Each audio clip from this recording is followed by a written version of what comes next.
Good afternoon, everyone. Blitzball Champs back here once again with a brand new video here on the U to the Tube. All right, Carolina Panthers football talk. Week 16.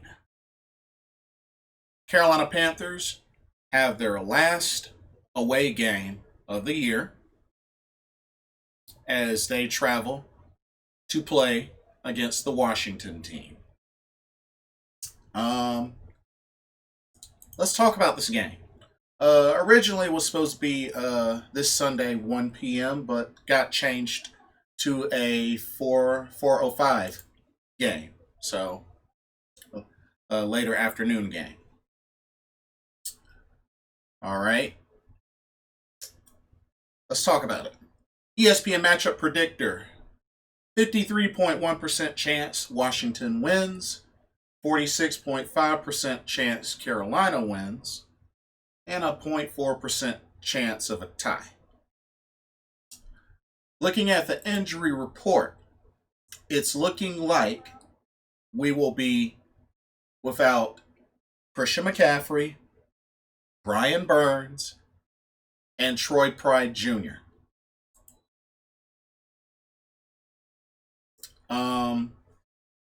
Russell Okung also didn't practice, so he's still kind of iffy, but honestly, it wouldn't surprise me if he didn't play in this game as well. I mean, he's already missed a lot of games this season anyway. Brian Burns sustained a knee injury on the last sack that he got in Green Bay. The MRI said that there's no surgery that needs to be done, but he's going to need time off to heal. So, pretty much our best pass rusher, our sack leader, will be out for this game. So that's going to hurt. Troy Pride Jr. apparently in the Green Bay game pulled his groin, if I remember correctly.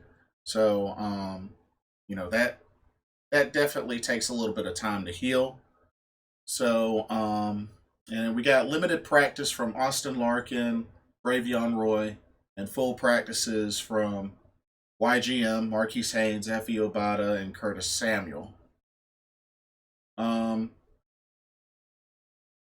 course, this is going to be an interesting game because we are facing former Carolina Panthers coach Ron Rivera, who is now the coach of the Washington team.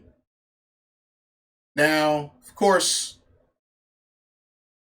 those that don't remember, last time we played Washington was in Charlotte, and they ended up scoring 29 unanswered points to win by a score of 29-21.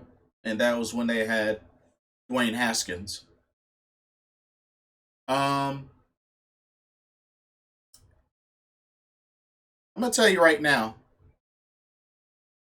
with Ron Rivera as the Washington coach,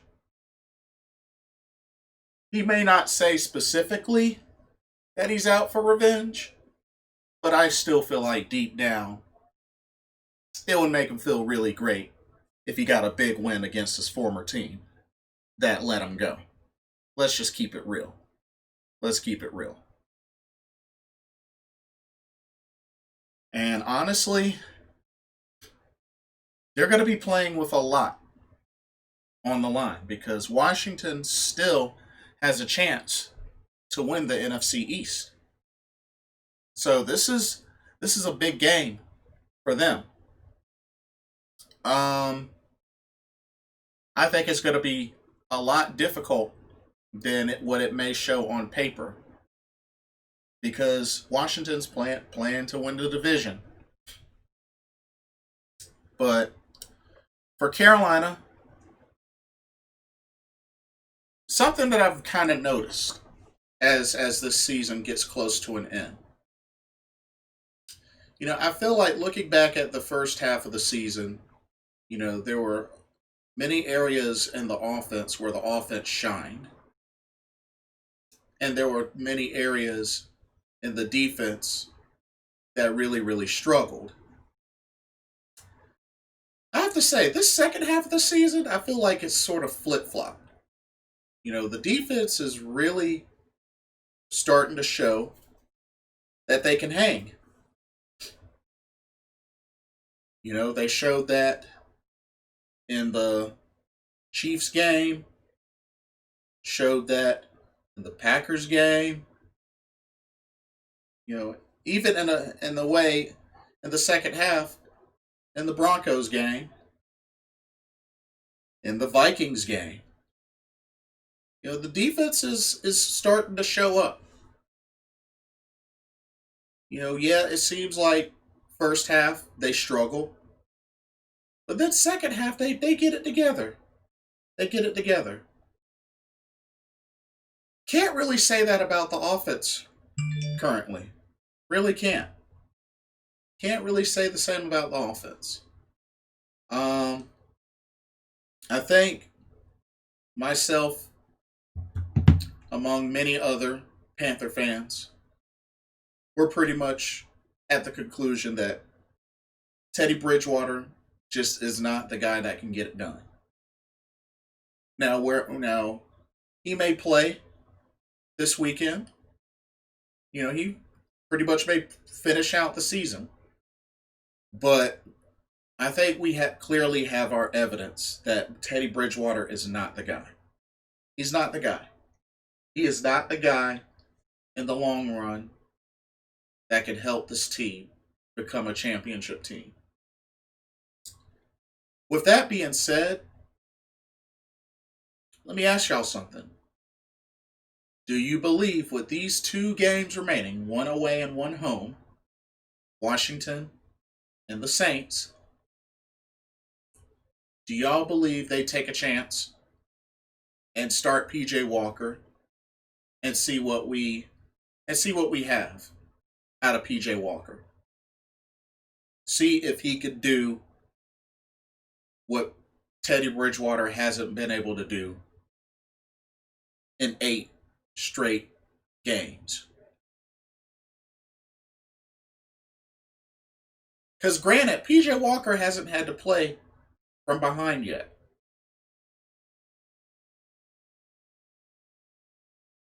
Is that something that they test and try to figure out? Because, at the end of the day, we're eliminated from playoff contention. We're eliminated from playoff contention. So, we might as well see what we have. Might as well see what we can, work with.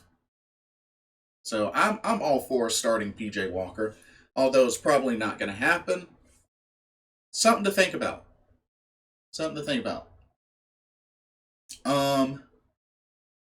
Another thing I wanted to point out was that it was mentioned that it's been difficult with Joe Brady not really being able to utilize the fullness of his system due to the lack of Christian McCaffrey, not being able to play, dealing with injury. He's missed 11 games, about to be 12. That's fine and all, but at the same time, it's not really much of an excuse because you still have a Mike Davis that you can work with. You have other weapons that you can work with. You're supposed to utilize the fullness of your team. And that is supposed to be what Joe Brady is known for, coming out of college. Those kind of recognitions that he had in college. So it's like, you still got to be able to utilize the strengths of your talent, whether it's Christian McCaffrey or Mike Davis or a fourth string running back. You gotta use the talent that you have to the fullness. You gotta be able to use the strengths and not exploit the weaknesses. So, ultimately, ultimately it's not really an excuse. So, if anything, this is an opportunity for Joe Brady to really roll with the punches and really see what he can do these last two games. Because I really hope to see some aggressiveness and to see this offense move the ball downfield in these last two games, both run game and pass game. Because honestly, I don't think the running game is used enough with this team lately. So that's really my challenge to Joe Brady, because he's right now he's really starting to kind of phase out of the picture from what he was doing early in the season. It's really kind of declining lately with Joe Brady. So hopefully that can get fixed. Now on the defensive side, like I said, lately the defense has stepped up. Has forced some three and outs. Has forced some fumble, forced fumbles, some sacks. Especially dating all the way back to the Vikings game. So you have your best pass rusher, your sack leader, out for this game. Phil Snow, I want to see how creative you can get. I want to see how well you adjust. That's something I'm gonna be looking for in this game, because I think it's really gonna say a lot going into next season. And especially, how well can you adjust starting off? Can you get that fast start in the first half instead of having to always be in a position where you have to play from behind and you got to, you know, work, work, work in that second half to get your offense possessions? Because, we still don't want to neglect the fact that the defense has fallen short during the first half of games this season. Let's just keep it real. So, with a big piece like Brian Burns missing, you know, how y'all going to adjust? Because that's a big piece on the defensive line missing.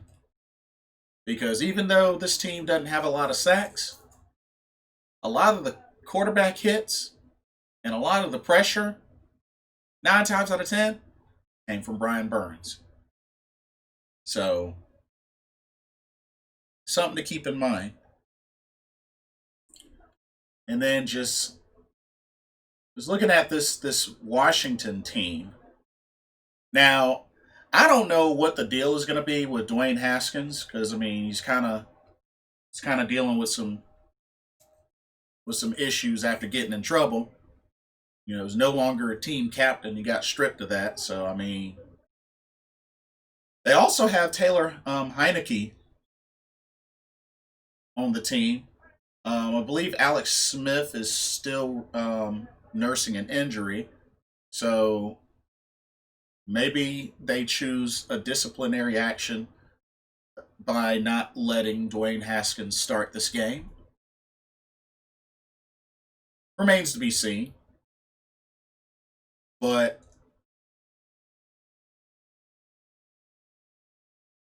he played against us before, and the Redskins beat us last time. So there's that. I think if anything, what I have my eyes on the most is the Washington defense, especially with a Ryan Kerrigan and an up and coming Chase Young, who already punched his ticket into the Pro Bowl. A big thing is going to be how this offense is going to work against this Washington defense. Offensive line has been hurting, but they're going to really need to step it up and really give Bridgewater or whoever is, behind center time. I think the key for the offense is the offensive line really keeping the pressure off the quarterback, because you do not want Chase Young to get into that backfield. Um,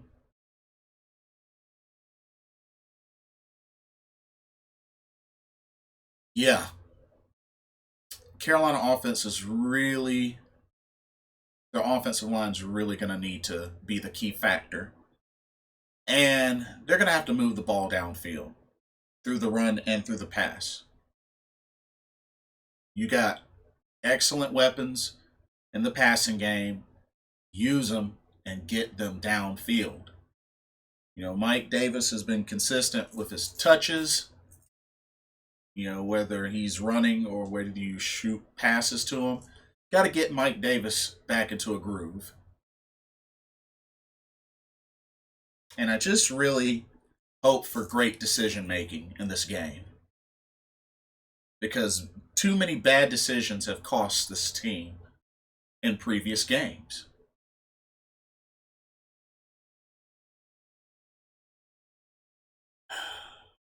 But, this team is 4-10. Washington 6-8.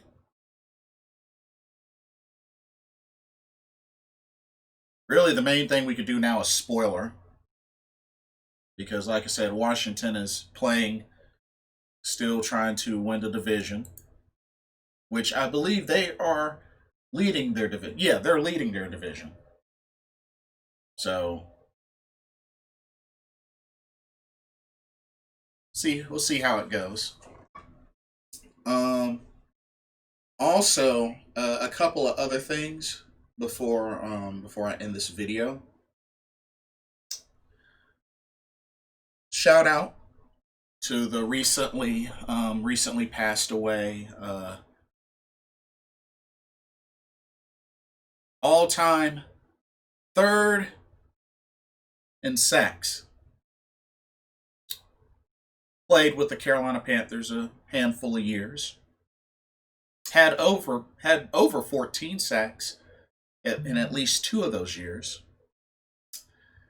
Kevin Greene, who recently passed away. He was 58 years old. Yeah, he was young. That's a lot younger than what I would have thought. But dude was a beast of a linebacker.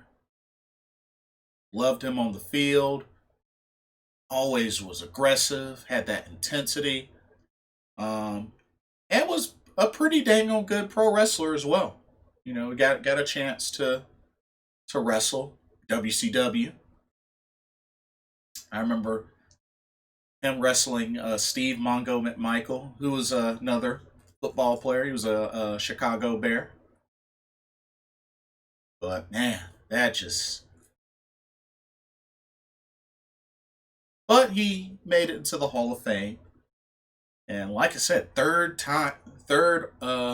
in sacks all time. Wow, it's crazy. But yeah, my condolences and prayers go out to him and his family.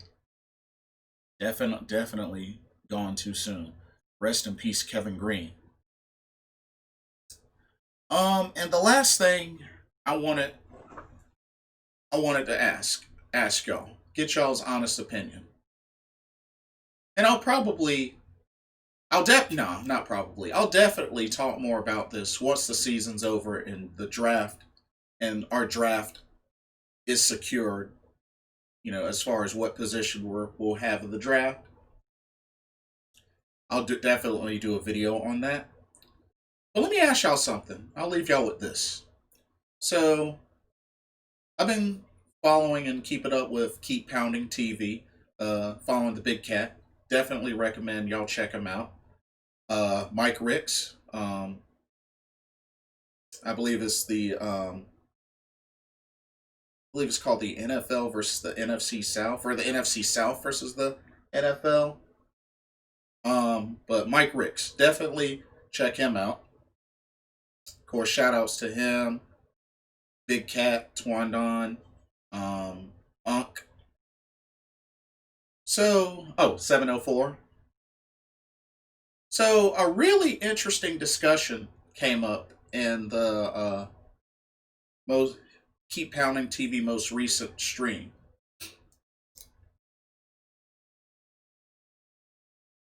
Looking at the draft order for right now, Carolina is at number 4.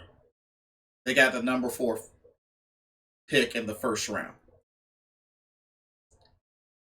One thing that was brought up was, are we really a quarterback away from being a championship contender? Are we really just a quarterback away?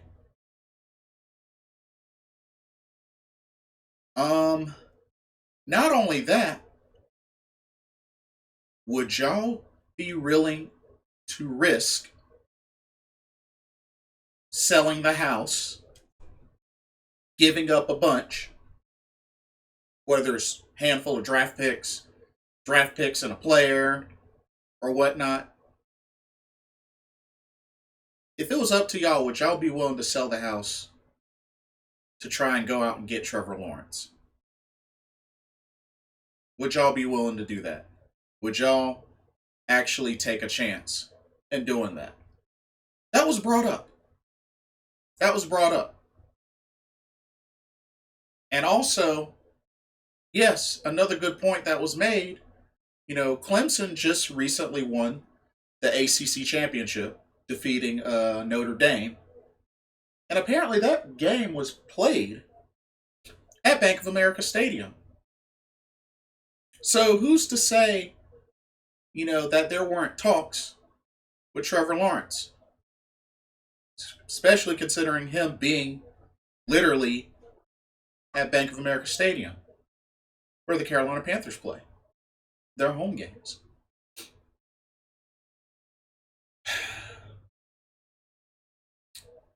Are y'all more sold on just doing whatever is necessary to get Trevor Lawrence and not consider taking a chance on one of the others like Zach Wilson, a Trey Lance, or maybe even a Justin Fields, or maybe even a Mac Jones? And I'm just only speaking specifically in the scenario of we need a quarterback.